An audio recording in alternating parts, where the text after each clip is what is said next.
السلام علیکم ورحمۃ اللہ وبرکاتہ۔ الحمد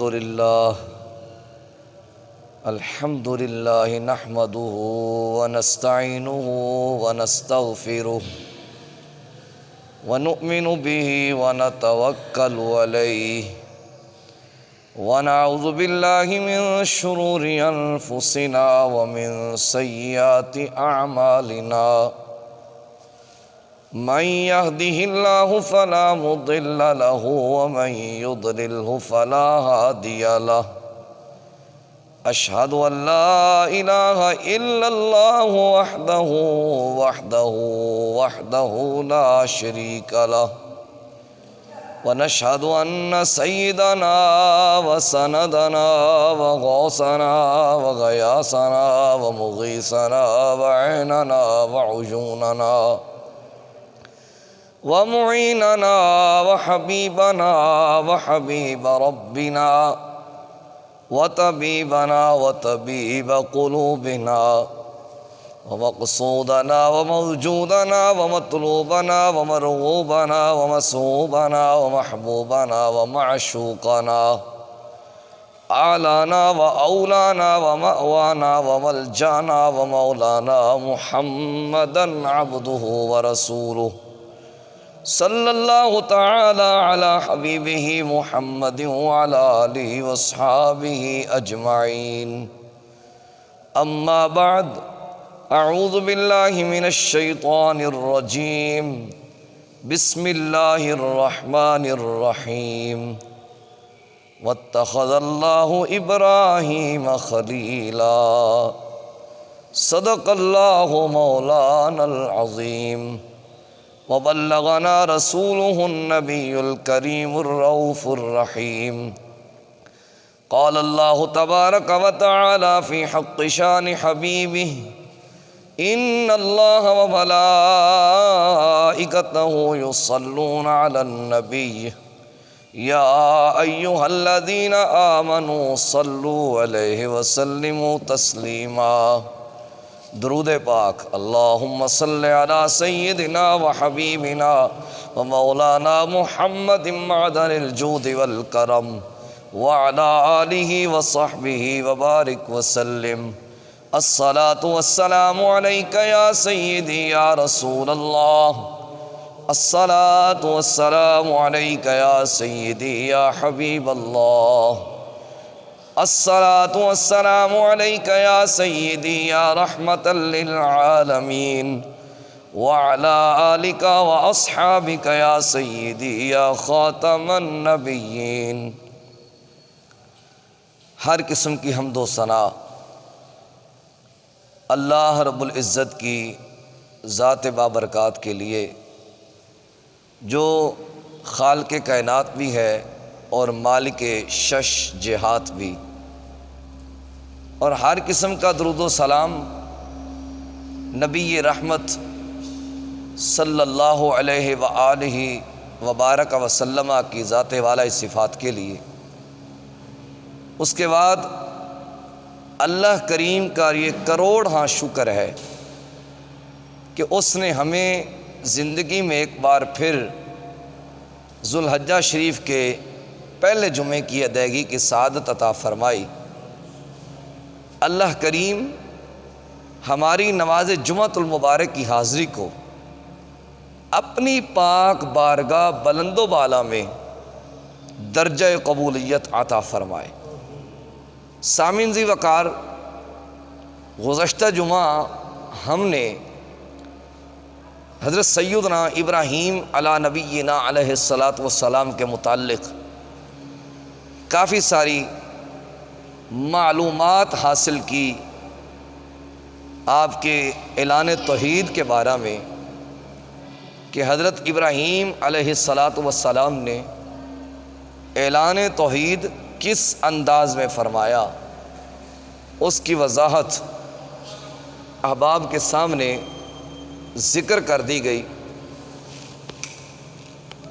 آج ہم یہ جاننے کی کوشش کریں گے کہ حضرت سیدنا ابراہیم علی نبینا علیہ السلام نے کس طرح ہجرت فرمائی، پھر کہاں پہ تشریف لے گئے، پھر کیا ہوا،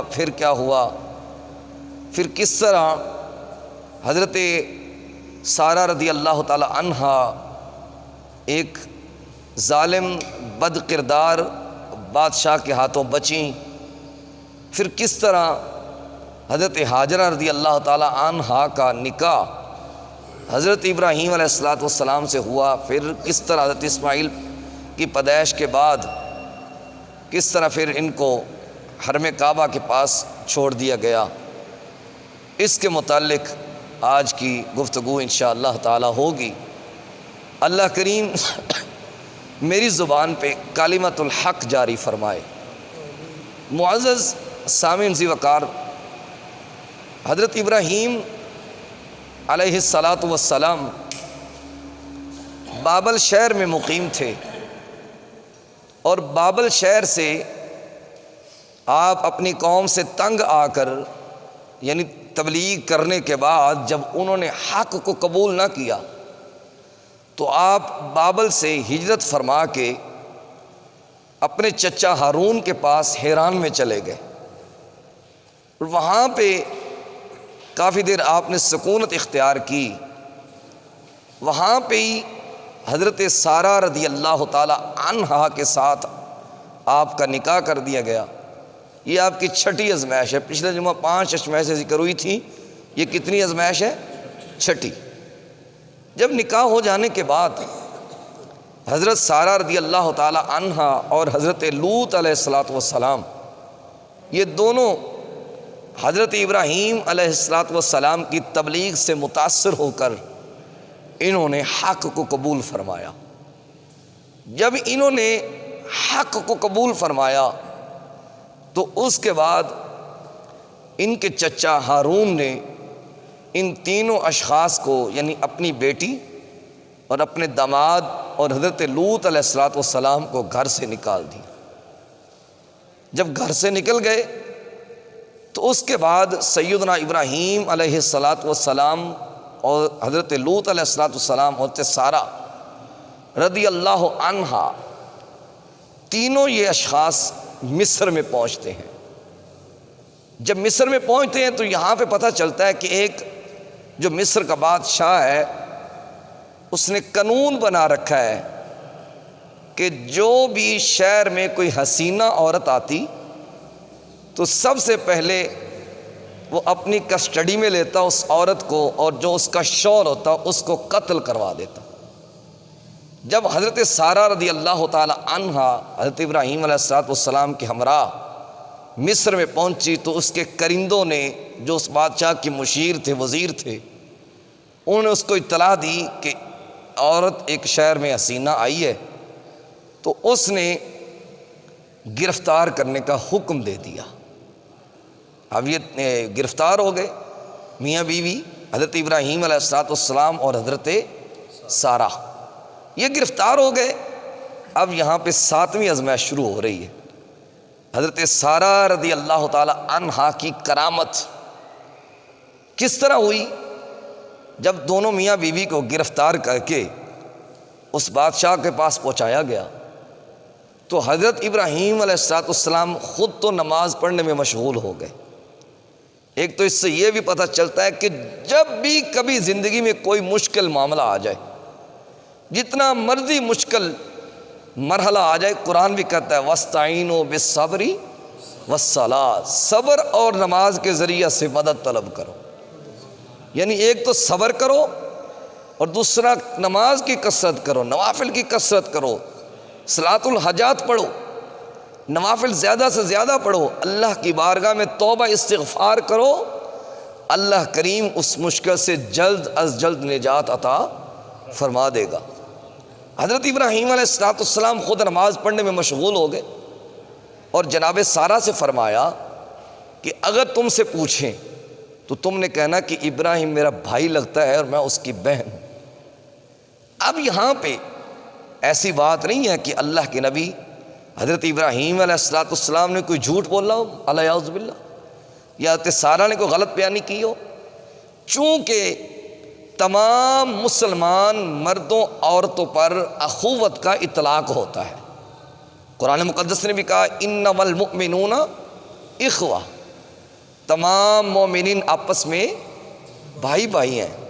تو اس لحاظ سے تمام مرد اور تمام عورتوں پر اخوت کا اطلاق ہوتا ہے، یعنی بھائی چارے کا اطلاق ہوتا ہے۔ تو اس لحاظ سے حضرت سارہ رضی اللہ تعالی عنہا ابراہیم علیہ السلام کی دینی بہن ہے، اور حضرت ابراہیم علیہ السلام ان کے دینی بھائی ہیں۔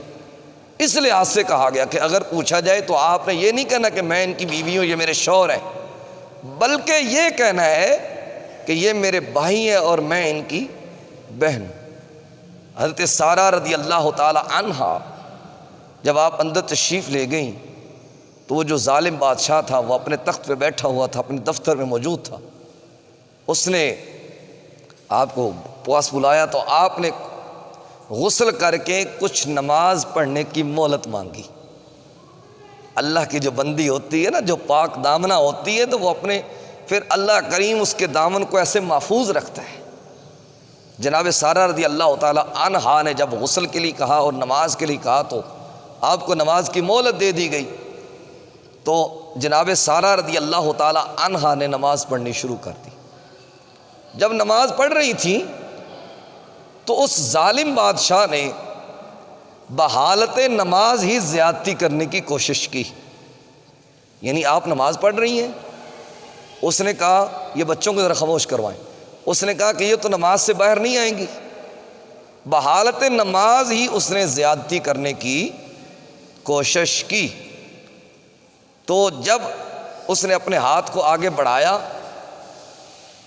تو اس کا ہاتھ شل ہو گئے، وہ بے ہوش ہو گیا، بے ہوش ہو کر زمین پر گر گیا اور اس کے منہ سے جھاگ نکلنے لگی۔ جناب سارہ رضی اللہ تعالی عنہا نے اللہ پاک کی بارگاہ میں عرض کی، مولا اگر یہ اس حالت میں مر گیا تو مجھ پر قتل کا الزام لگ جائے گا، مجھ پر قتل کا الزام لگ جائے گا، جو کہ میری عزت کے لیے بہت بڑا مسئلہ بن جائے گا۔ اللہ کریم نے اس کو فاقہ عطا کیا، ہوش میں آیا، ہاتھ سلامت ہوئے۔ اس نے پھر وہی ارادہ کیا، آپ کی طرف برائی کے ارادے سے بڑھنے لگا، پھر وہی حال ہوا، بے ہوش ہو گیا، ہاتھ چھل ہو گئے، منہ سے جھاگ نکلنے لگی۔ تو پھر حضرت سارہ رضی اللہ تعالی عنہا نے اللہ پاک کی بارگاہ میں عرض کی کہ اگر یہ اس حالت میں مر گیا تو مجھ پر قتل کا الزام لگ جائے گا۔ پھر اللہ پاک نے وہاں پہ اس کو فاقہ عطا کیا، پھر اس نے برائی کا ارادہ کیا، 3 دفعہ اس نے برائی کا ارادہ کیا۔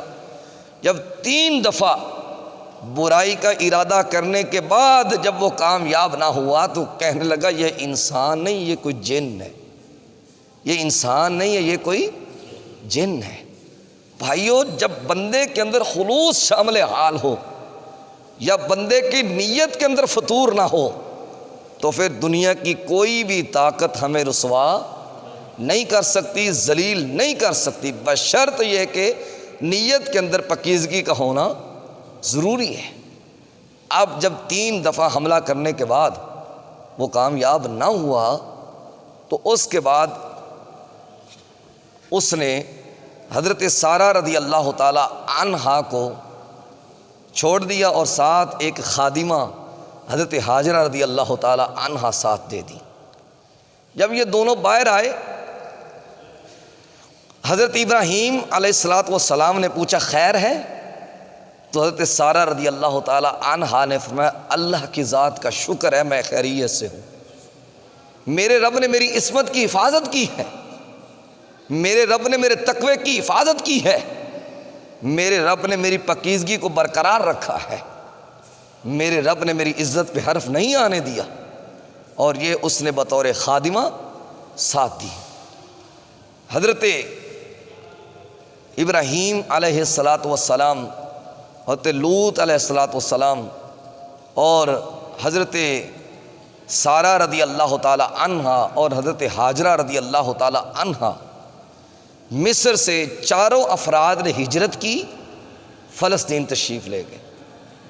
جب فلسطین تشریف لے گئے وہاں پہ لوگوں نے ان کا خیر مقدم کیا، اچھے طریقے سے ان کا اعزاز کیا، استقبال کیا، اور اللہ کریم کی مدد سے اور لوگوں کی مدد سے اللہ پاک نے ابراہیم علیہ السلام کو بہت بڑا مالدار شخص بنا دیا۔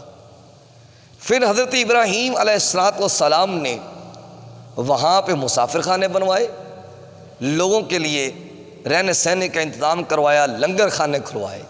میری باتیں آپ کو دلچسپ لگ رہی ہیں نا؟ یہ چیزیں ضروری ہیں۔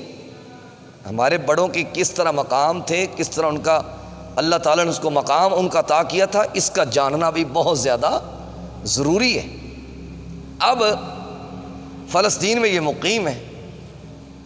کچھ عرصہ گزرنے کے بعد جب حضرت سارہ رضی اللہ تعالی عنہا کے پاس اولاد نہ ہوئی تو جناب سارہ رضی اللہ تعالی عنہا نے حضرت ابراہیم علیہ السلام کو یہ مشورہ دیا کہ آپ ہاجرہ سے نکاح کر لیں، ہو سکتا ہے اللہ پاک کوئی اولاد عطا کر دے۔ اب حضرت ہاجرہ رضی اللہ تعالی عنہا سے حضرت ابراہیم علیہ السلام نے جناب سارہ کے مشورہ پر نکاح کر لیا۔ نکاح ہو جانے کے بعد کچھ عرصے کے بعد اللہ پاک نے حضرت اسماعیل علیہ السلام عطا کر دی۔ جب حضرت اسماعیل علیہ السلام کی پیدائش ہوتی ہے تو صرف حضرت ہاجرہ رضی اللہ تعالی عنہا دودھ پلاتی ہیں حضرت اسماعیل علیہ السلام کو، اور حضرت اسماعیل علیہ السلام زیادہ وقت حضرت سارہ کے پاس گزارتے ہیں، ان کے پاس رہتی ہیں۔ حضرت سارہ بڑا حضرت اسماعیل سے پیار کرتی ہیں، بڑی محبت کرتی ہیں، اور حضرت ابراہیم علیہ السلام بھی اس چیز کا احساس فرمایا کرتے تھے کہ کہیں ایسا نہ ہو جائے کہ میں کہیں زیادہ ہاجرہ کو پروٹوکول دوں یا اسماعیل سے زیادہ محبت کروں تو پھر سارہ سے یہ چیز برداشت نہ ہو۔ عورت ہوتی ہے، خواہ وہ خاندان نبوت میں کیوں نہ ہو۔ ایک دن حضرت ابراہیم علیہ السلام تنہائی میں حضرت اسماعیل علیہ السلام سے بڑا پیار کر رہے تھے، تو پھر جناب سارہ نے دیکھ لیا۔ وہ پھر جیسے ہی دیکھا تو آپ نے فرمایا چلو جی اس بچے کو اور اس بچے کی ماں کو میرے گھر سے نکال۔ اب حضرت ابراہیم علیہ السلام نے بڑی کوشش فرمائی کہ معاملات سلجھ جائیں، معاملات ٹھیک ہو جائیں، بڑی کوشش آپ نے فرمائی، لیکن کوشش فرمانے کے باوجود معاملات کسی طرف نہ آئے۔ اللہ پاک کی حکمت تھی۔ اب جب کافی سمجھانے سلجھانے کے بعد معاملہ سلجھانا تو اللہ پاک نے حضرت ابراہیم علیہ السلام کی طرف واحش فرما دی کہ جیسے سارہ کہہ رہی ہیں ویسے کرو، اس میں کو بہت بڑی حکمت۔ اب حضرت ابراہیم علیہ السلام نے چند کھجور ساتنی کو تھوڑا سا پانی لیا، اپنی بیوی حضرت ہاجرہ کو اور اپنے ننھے بچے جو کہ اللہ پاک نے تقریباً 96 سال کی عمر میں عطا کیا تھا، ان کو ساتھ لیا اور ایک ایسے مقام میں چلے گئے جو بواد غیر ذی زرع عند بیتک المحرم، جہاں پہ کوئی درخت نہیں ہے، صرف ایک ہی درخت ہے، دور دور تک کوئی انسان نہیں ہے، کوئی پرندہ نہیں ہے، کوئی کچھ نہیں ہے۔ وہاں پہ لے کے پہنچ گئے، اور جب حضرت ہاجرہ رضی اللہ تعالی عنہا کو وہاں پہ چھوڑنے لگے اور حضرت اسماعیل علیہ السلام کو وہاں پہ چھوڑنے لگے تو حضرت ہاجرہ رضی اللہ تعالی عنہا نے عرض کیا، میرے پیارے سر کے تاج جی آپ کیا کر رہے ہیں؟ حضرت ابراہیم علیہ السلام خاموش ہیں، آپ کوئی بھی جواب عطا نہیں کر رہے۔ آخر کار حضرت ہاجرہ نے فرمایا یہ جو آپ کر رہے ہیں آپ کو آپ کے رب نے حکم دیا ہے؟ تو حضرت ہاجرہ رضی اللہ تعالی عنہا کے سوال کرنے پر حضرت ابراہیم علیہ السلام نے اپنے سر کو ہلایا کہ ہاں مجھے میرے رب نے حکم دیا ہے۔ تو حضرت ہاجرہ عرض کرنے لگی پھر آپ جائیں، ہمارا رب ہمیں تنہا نہیں چھوڑے گا، ہمارا رب ہماری حفاظت کرے گا۔ یہ ہے بھائیو اللہ کی رضا میں راضی رہنا، کہ مالک جس حال میں رکھے اس حال کے اندر راضی رہنا، زبان پر کسی قسم کا کوئی شکوہ شکایت نہ لانا۔ یہ ان کو لوگوں کا تقویٰ تھا، اور ان لوگوں کے لیے اللہ پاک نے فرمایا رضی اللہ عنہم وَرَضُوًا، اللہ ان سے راضی ہو گیا، وہ اللہ پر راضی ہو گئے۔ اور ان لوگوں کے لیے فرمایا ہے کہ جو اللہ کی رضا پر راضی رہتے ہیں ان کے لیے باغات ہیں اور ان کے نیچے نہریں جاری ہیں، جنت ہے، وہ اس میں ہمیشہ رہیں گے۔ اور ان لوگوں کے لیے کہ کل جب قیامت کا دن ہوگا اللہ پاک اپنے بندوں پر تجلی فرمائے گا، اللہ پاک اپنے بندوں کو دیدار عطا فرمائے گا جو اس کی رضا پر راضی رہتے ہوں گے۔ تو اللہ پاک ان سے سوال فرمائے گا تمہیں میری جنت میں کیا چاہیے؟ وہ عرض کریں کہ مولا ہمیں جنت میں بھی تیری رضا چاہیے، ہم جنت میں بھی تیری رضا پر رہنا چاہتے ہیں۔ جن لوگوں نے اپنی زندگیاں اللہ کی رضا کے لیے خاص کر دیں، جن کا جینا اللہ کی رضا کے لیے، جن کا اٹھنا بیٹھنا اللہ کی رضا کے لیے، جن کا قرآن پڑھنا پڑھانا اللہ کی رضا کے لیے، جن کا تبلیغ کرنا کروانا اللہ کی رضا کے لیے، جن کا واعظ کرنا کروانا اللہ کی رضا کے لیے، جن کے سارے معاملات اللہ کی رضا کے لیے ہوتے ہیں، پھر ان کو جنت میں بھی اللہ کی رضا ہی چاہیے اور کچھ نہیں چاہیے۔ حضرت حاجرہ رضی اللہ تعالی عنہا نے عرض کیا کہ اگر آپ کے رب نے آپ کو حکم دیا کہ آپ ایسا کریں پھر آپ تسلی سے جائیں، ہمارا رب ہمیں تنہا نہیں چھوڑے گا، وہ ضرور ہماری مدد کرے گا۔ آج کوئی ہے ایسا بندہ جو کسی ویرانے میں اپنی بیوی کو لے جائے اور ننھے بچے کو چھوڑ کے آ جائے؟ ہے کوئی ایسا جگرے والا؟ اولاد سے ہر بندے کو بڑی محبت ہے اور یہ فطری چیز ہے، فطرت اللہ کی پیدا کردہ ہے، اور اسلام فطرت کے خلاف ہرگز جنگ نہیں کرتا، فطرت کو نہیں کچلتا۔ اب اللہ پاک نے ایک پچھلی عمر میں بیٹا عطا کیا ہو، ہے کوئی ایسا جگرے والا؟ اگر کوئی ہے تو اسے اللہ کے نبی ابراہیم علیہ السلام کہتے ہیں۔ یہ آزمائش چل رہی ہے۔ اب حضرت ابراہیم علیہ السلام تھوڑا سا پیچھے ہٹے، پہاڑ کی اوٹ میں آ کے دعا کی، اللہ ان کو نمازی بنانا، ان کو نمازی بنانا اور لوگوں کے دل ان کی طرف پھیر دینا اور ان کو شکر گزار بنانا، یعنی ان کی زبان پہ کسی قسم کے کوئی شکوہ شکایت نہ آئے۔ اب جنگل ہے، بیابان ہے، کوئی انسان نہیں ہے، ایک ہی درخت سایہ دار، کوئی دور تک کوئی چیز نہیں ہے۔ اللہ کے نبی کی بیوی حضرت حاجرہ اور ان کے ننھے بیٹے حضرت اسماعیل علیہ السلام اپنی زندگی کو بسر کر رہے ہیں۔ ایک وقت کے بعد کھجوریں ختم ہو گئی، پانی ختم ہو گیا، اب بیٹے کو شدت پیاس نے ستایا، بیٹا رونے لگا۔ ماں ہوتی ہے، ماں ہوتی ہے، ماں کو بڑی اولاد سے محبت ہوتی ہے۔ اب جب حضرت حاجرہ رضی اللہ عنہا نے دیکھا کہ میرا بیٹا شدت پیاس سے تڑپ رہا ہے، آپ نے صفا پر گئیں کہ دور تک کوئی پانی نظر آ جائے، لیکن پانی نظر نہ آیا۔ پھر مروہ پر آئیں اور ساتھ گزرتے گزرتے اپنے بیٹے کو بھی دیکھ لیتی، کبھی صفا پر جاتی ہیں کبھی مروہ پر جاتی ہیں۔ اللہ کو یہ ادا اتنی پسند آئی اپنی بندی کی، ان الصفا والمروہ من شعائر اللہ، صفا اور مروہ اللہ کی نشانیوں میں سے ہیں، صفا اور مروہ اللہ کی نشانیوں میں سے ہیں۔ کیوں؟ ان پہاڑیوں نے ایک اللہ کی بندی کے قدموں کو بوسے دے رکھے ہیں، ان پہاڑیوں نے اللہ کی ولیہ کے قدم چوم رکھے ہیں، اور ان قدموں کے چومنے کی برکت سے اللہ پاک نے ان پہاڑیوں کو اپنی نشانی قرار دے دیا، اپنی نشانی قرار دے دیا۔ پھر جب تک صفا اور مروہ کی سعی نہ کی جائے حج مکمل نہیں ہوتا، عمرہ مکمل نہیں ہوتا۔ اور عقیدہ اہل سنت پہ کیا ہم دلیل لائیں کہ ایک چیز ہے، پہاڑی ہے، اللہ کی ولیہ نے اپنے بیٹے کے لیے پانی تلاش کرنے کے لیے اس کے چکر لگائے ہیں۔ اللہ کو یہ ادا اتنی پسند آئی ہے کہ اللہ نے ایک تو اس جگہ کو اپنی نشانیوں میں سے ایک نشانی قرار دے دیا، اور دوسرا حج و عمرہ کے لیے ان کی سعی کرنا واجب قرار دے دی۔ جب تک میری بندی کی سنت کو زندہ نہیں نہ کرو گے تمہارا حج نہیں قبول کروں گا، تمہارا عمرہ قبول نہیں کروں گا۔ بندہ لاکھ روپے لگائے صفا مروہ کی سعی نہ کرے، عمرہ ہو جائے گا؟ حج ہو جائے گا؟ کیوں نہیں ہوگا؟ کیوں نہیں ہوگا؟ کیونکہ اللہ کی بندی کی سنت کو زندہ نہیں کیا، اللہ اپنے بندوں کی سنت کو زندہ رکھوانا چاہتا ہے۔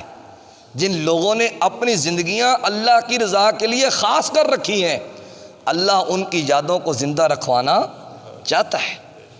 اب حضرت ہاجرہ رضی اللہ تعالی عنہا نے کچھ دیر کے بعد اپنے فرزند ارجمند کو زمین پہ ایڑیاں رگڑتے ہوئے دیکھا۔ جب واپس تشریف لائیں تو کیا دیکھتی ہیں کہ بیٹے کی ایڑیوں کے نیچے پانی کا چشمہ جاری ہو چکا ہے۔ اس کے درمیان کچھ مٹی لگائی، فرمایا زم زم۔ اب اس کے علماء نے مختلف معنی بیان کیے، میٹھا پانی، ٹھنڈا پانی، کسی نے کوئی معنی بیان کیا، اور بہرحال زم زم کا جو صحیح معنی بنتا ہے ٹھہر جا ٹھہر جا۔ کیا معنی بنتا ہے؟ ٹھہر جا ٹھہر جا۔ اب اس پانی پر اللہ کی بندی حضرت ہاجرہ رضی اللہ تعالی عنہا اور حضرت اسماعیل علیہ السلام گزارا فرما رہے ہیں۔ کچھ عرصہ گزرنے کے بعد یمن سے قبیلہ آیا، بنی جرہم کا قبیلہ آیا، جو یمن کے باسی تھے۔ انہوں نے کچھ دور ڈیرا لگایا اور انہوں نے کچھ دور پرندے اڑتے ہوئے دیکھے، اور انہوں نے خیال کیا کہ یہاں پہ کوئی پانی وغیرہ ہوگا۔ انہوں نے اپنا نمائندہ بھیجا، جس نے آ کے حضرت ہاجرہ رضی اللہ تعالی عنہا سے بات کی کہ آپ ہمیں پانی دے دیں۔ تو حضرت ہاجرہ رضی اللہ عنہا نے فرمایا پانی تم استعمال کر سکو گے، لیکن ملکیت ہماری رہے گی، حق اس پہ ہمارا ہی رہے گا۔ پانی تمہیں استعمال کرنے کی اجازت ہوگی، لیکن آپ اس کے مالک نہیں بن سکتے، حق ہمارا ہی رہے گا۔ انہوں نے اس بات پہ اتفاق کیا اور یہاں پہ آ کے انہوں نے ڈیرا لگایا۔ پھر آبادی بننی شروع ہو گئی۔ اور یارو یہ تو ایک نبی کی بیوی ہے، کون جانتا تھا لاہور کو؟ ایک راوی تھا نا، سارا دریا تھا، کوئی آبادی تو نہیں تھی۔ اللہ کے بندے داتا علی حجویری نے جب ڈیرا لگایا، اب لاہور کو پہچانا ہی نہیں جاتا۔ کوئی بندہ گمان ہی نہیں کر سکتا کہ یہاں پہ دریا ہوگا یا یہاں پہ کوئی جنگل ہوگا، بیابان ہوگا۔ کوئی گمان کر سکتا ہے؟ نہیں کر سکتا۔ اس سے یہ پتہ چلتا ہے کہ جہاں پہ اللہ کے بندے ڈیرا لگا لے، اللہ اس جگہ کو آباد فرما دیتا ہے، اللہ اس جگہ کو رونقیں عطا فرما دیتا ہے، اللہ اس جگہ کو زینتیں بخش دیتا ہے، کیونکہ وہاں پہ اللہ کے بندے اللہ اللہ کر رہے ہوتے ہیں، وہ رب کو منا رہے ہوتے ہیں۔ ان کے ذکر اور فکر کی برکت سے اللہ پاک اس جگہ کو آباد فرما دیتا ہے۔ اب آبادی شروع ہو گئی۔ حضرت اسماعیل علیہ السلام نے بنی جرہم میں عربی زبان سیکھی اور آپ جوان ہوئے، اور آپ کا نکاح بنی جرہم میں ہی ایک عورت سے کر دیا گیا۔ اور جب آپ کی عمر شریف 14 سال تھی تو حضرت ہاجرہ رضی اللہ تعالی عنہا کا انتقال ہو جاتا ہے۔ 14 سال ہو گئے ہیں باپ بیٹا کی جدائی کو، ابھی تک ملاقات نہیں ہوئی، ابھی تک ملاقات نہیں ہوئی۔ ایک دن حضرت ابراہیم علیہ السلام کو بیٹی کی محبت نے بڑا ستایا۔ بیٹا بیٹا ہوتا ہے، یاد آئی جاتی ہے نا، اتنا عرصہ ہو گیا ہے۔ تو آپ نے جناب سارہ رضی اللہ عنہا سے فرمایا اگر آپ مجھے اجازت دیں تو میں اسماعیل سے ملاقات کروں۔ تو جناب سارہ نے عرض کیا آپ چلے جائیں، لیکن آپ نے سواری سے نیچے نہیں اترنا، اپنے قدموں کو زمین پر نہیں لگانا، اتنی سی اجازت ملی۔ اللہ کے نبی حضرت ابراہیم علیہ السلام نے ان کی شرط کو قبول فرمایا۔ شرط کو قبول فرمانے کے بعد جب اللہ کا نبی حضرت ابراہیم علیہ السلام ایک لمبا طویل سفر کر کے پہنچے تو پتہ چلا کہ ان کی بیوی حضرت ہاجرہ رضی اللہ تعالی عنہا کا وصال ہو چکا ہے اور اسماعیل علیہ السلام کی شادی ہو چکی ہے۔ اب حضرت ابراہیم علیہ السلام اپنے بیٹے کا گھر تلاش کر کے گھر کے اندر جاتے ہیں، داخل ہوتے ہیں، اپنی بہو سے پوچھتے ہیں کہ اسماعیل کدھر ہے؟ یہ نہیں بتایا کہ میں ان کے باپ ہوں، حضرت ابراہیم علیہ السلام ہوں، یہ نہیں بتایا۔ فرمایا اسماعیل کدھر ہے؟ کیا جی وہ تو شکار کے لیے گئے ہوئے ہیں۔ کہا گھر کا گزارا کیسے ہو رہا ہے؟ کہنے لگی ہم بڑے پریشان ہیں، اسماعیل بڑا غیر ذمہ دار انسان ہے، مجھے کچھ نہیں دیتا، ہمیں کھانے پینے کے لیے کچھ نہیں ملتا۔ شکوہ شکایت کی۔ خاندان نبوت میں نہ شکری عورت کا کوئی حصہ نہیں ہے، نہ شکری عورت خاندان نبوت میں نہیں رہ سکتی۔ اس نے تو ساری باتیں کر دی۔ حضرت ابراہیم علیہ السلام نے فرمایا جب اسماعیل آئیں تو ان سے میرا سلام کہنا، ان سے کہنا تمہارا گھر ٹھیک ہے لیکن اس کی چوکھٹ کو تبدیل کر، اس کی چوکھٹ کو تبدیل کر دینا۔ حضرت اسماعیل علیہ السلام جب واپس پلٹے تو آپ نے نبوت کی خوشبو کو پایا، نبوت کی خوشبو کو محسوس کیا۔ یہ نہ سوچو کہ وہ آئیں گے تو ٹھہرے گے کہاں، تو وہ تو خوشبو کی طرح دل میں اتر جاتے ہیں۔ نبوت کی خوشبو کو محسوس کیا اور آپ نے محسوس کیا کہ آج میرے لگتا ہے آج میرے بابا آئے تھے، لیکن ملاقات نہیں ہو پائی تھی۔ جناب اسماعیل علیہ السلام نے فرمایا آج کون آیا تھا؟ وہ عورت کہنے لگی آج ایک بزرگ آئے تھے، سفید بارش تھے۔ اچھا انہوں نے یہاں پہ قیام کیا؟ کہا نہیں وہ تو سواری پر ہی بیٹھے رہے، کوئی انہوں نے نیچے اترنے کی کوشش نہیں کی، اور جاتے جاتے کہہ گئے کہ اسماعیل کو ہمارا سلام کہنا اور اسماعیل سے کہنا تمہارا گھر ٹھیک ہے لیکن اس کی چوکھٹ کو تبدیل کر لیں۔ آپ نے فرمایا وہ گھر کی طرف اشارہ کر گئے گھر ٹھیک ہے، لیکن جو کہہ گئے کہ چوکھٹ کو تبدیل کر لینا، اس چوکھٹ سے مراد تو ہے، چل میں تجھے طلاق دیتا ہوں۔ حضرت اسماعیل علیہ السلام نے اپنی بیوی کو طلاق دی تھی۔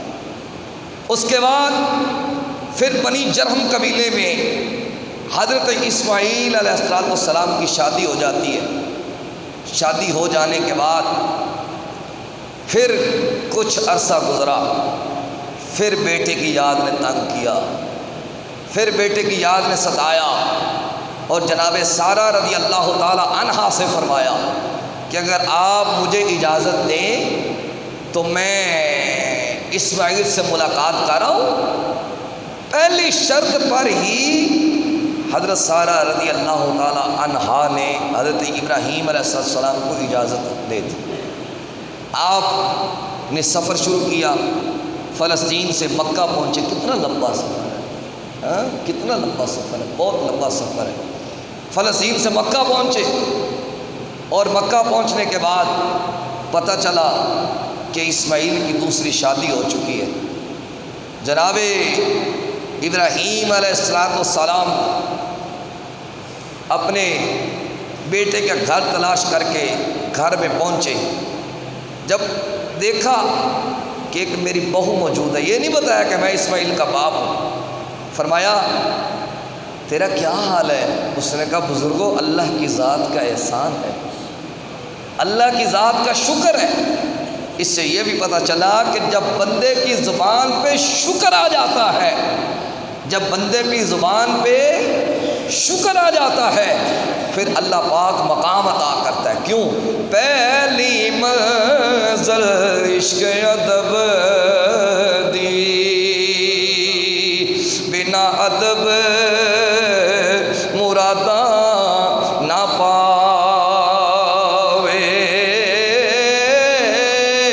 پہلی منزل او میاں عشق ادب دی، بنا ادب مراداں نہ پاوے۔ بے ادباں دی بسی اندر کدے ٹھنڈی ہوا نہ آوے۔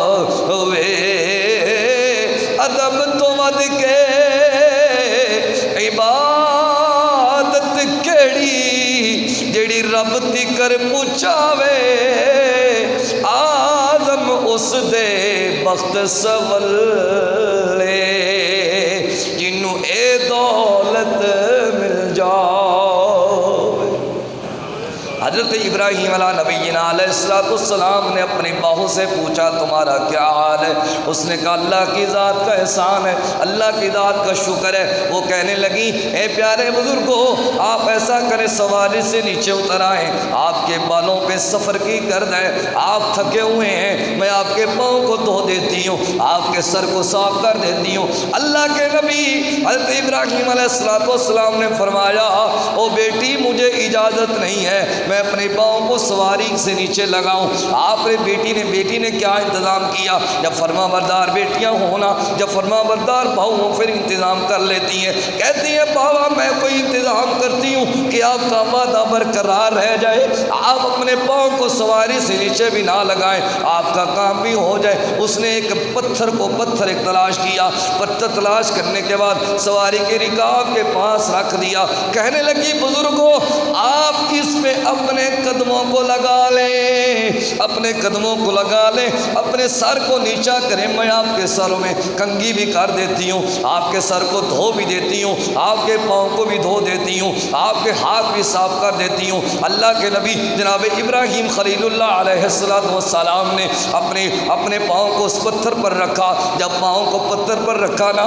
وہ بیٹی جو حضرت ابراہیم علیہ السلام کی بہو ہے نہیں جانتی کہ یہ میرے سسر ہے، اس کا نہیں علم ہے کہ اس میں میرے پیارے شوہر حضرت اسماعیل علیہ السلام کے باپ ہیں، اس بات کا کوئی علم نہیں ہے۔ نہ علم ہونے کے باوجود اپنے سسر پاک کے پاؤں کو صاف کیا، پاؤں کو صاف کرنے کے بعد ہاتھوں کو صاف کیا، ہاتھوں کو صاف کرنے کے بعد جناب والا بالوں کو صاف کیا، بالوں میں کنگھی کی۔ اس کے بعد ابراہیم علیہ السلام نے فرمایا بتا تیرا گزارا کیسے ہو رہا ہے؟ وہ کہنے لگی اللہ کی ذات کا شکر ہے، اسماعیل علیہ السلام شکار کر کے لے آتے ہیں، ہم گوشت اور پانی پر گزارا کر لیتے ہیں۔ اللہ کے نبی حضرت ابراہیم علیہ السلام نے فرمایا اللہ تمہارے پانی اور گوشت میں برکت کا نزول فرمائے،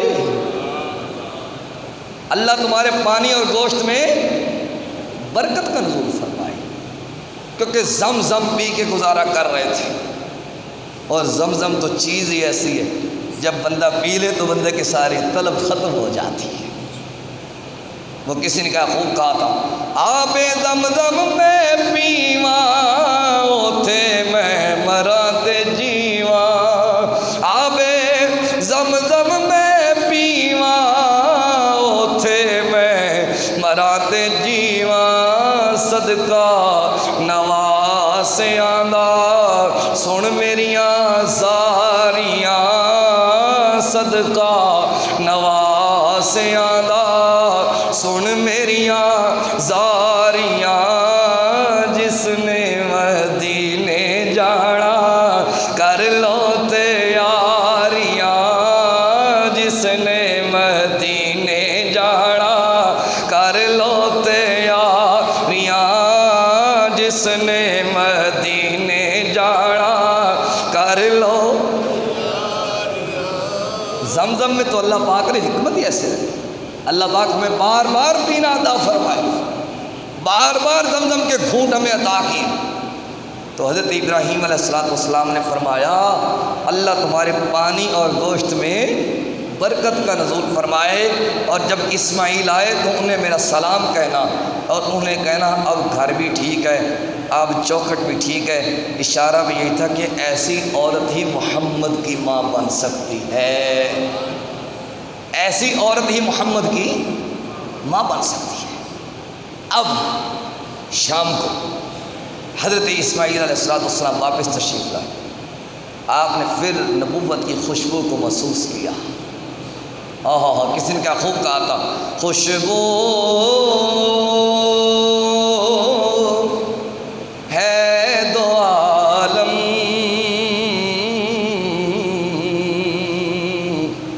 میں تیری ہے گلے چیدہ، قسموں سے بیاں ہوں تیرے اوصاف حمیدہ، قسموں سے بیاں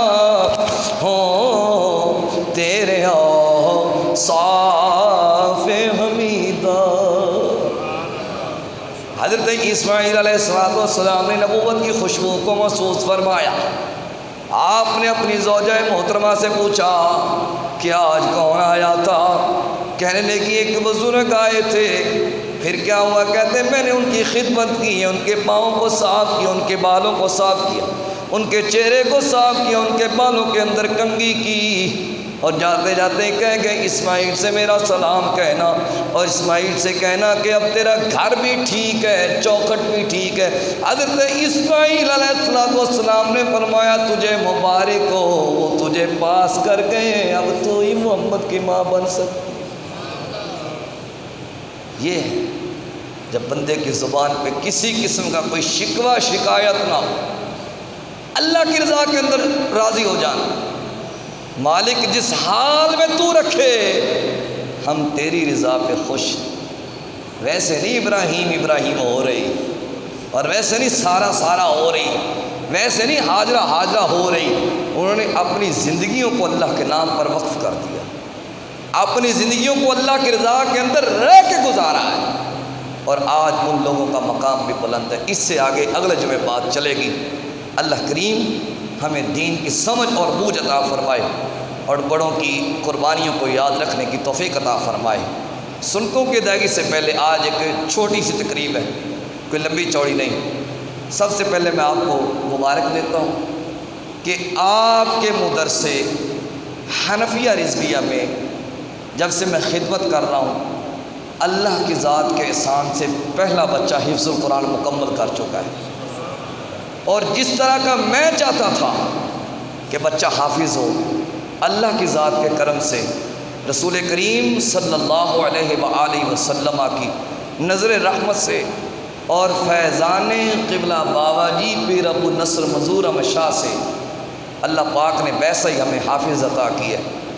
بچے نے جولائی کے پہلے ہفتے میں قرآن پاک مکمل کیا، تقریباً 6 یا 7 تاریخ کو، 5 تاریخ کو ہوگا، 5 یا 6 تاریخ کو قرآن پاک مکمل کیا، 3 جولائی کو، 3 جولائی بروز جمعۃ المبارک۔ اس کے بعد 6 یا 7 جولائی کو قرآن پاک سنانا شروع کیا، جس میں درمیان میں چھٹیاں بھی آئیں۔ 7 تاریخ سے 23 تاریخ تک بچے نے دوبارہ قرآن مکمل پورا سنا لیا ہے، اور ہمیں اس طرح کے الفاظ ہی چاہیے۔ یہ نہیں ہے کہ حفظ تو کر لیا اس کے بعد اللہ حافظ، یہ اس موبائل کو بند کر دیں، حفظ تو کر لیا اس کے بعد اللہ حافظ، ایسا بند